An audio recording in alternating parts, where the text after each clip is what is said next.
ជំរាបសួរលោកគ្រូខ្ញុំបានមកពីក្រុមទី1នៃទេបាតំងវិសាកម្មទូកមនាគមន៍បណ្ដាញនិងអេឡិចត្រូនិកថ្ងៃនេះដែរខ្ញុំបានបង្ហាញអំពី project ដែលលោកគ្រូដាក់ឲ្យធ្វើគឺ7 segment display ពីលេខ1ដល់លេខ9និងអក្សរ A ដល់អក្សរ F អញ្ចឹងថ្ងៃនេះដែរខ្ញុំនឹងធ្វើការបង្ហាញវាដែល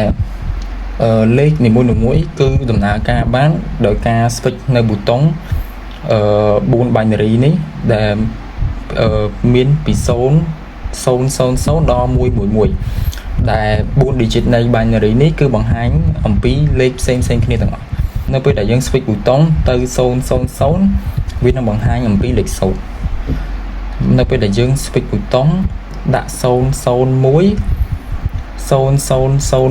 វានឹងបង្ហាញអំពីលេខ1នៅពេលដែលយើង switch ប៊ូតុងដាក់0010វានឹងបង្ហាញពីលេខ2នៅពេលដែលយើង switch ប៊ូតុងដាក់0011វានឹងបង្ហាញពីលេខ3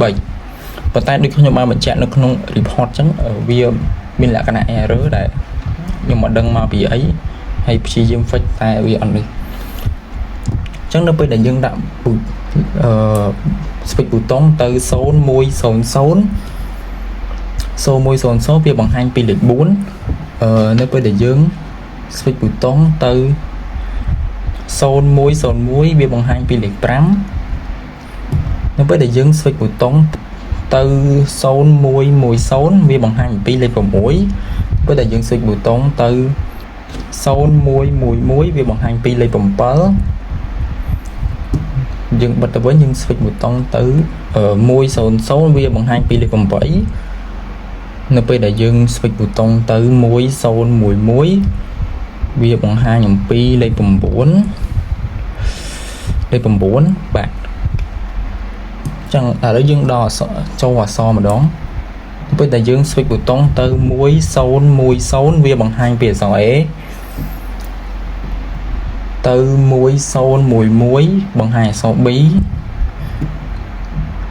110បង្ហាញអក្សរ C 101បង្ហាញអក្សរ D 1110បង្ហាញអក្សរ E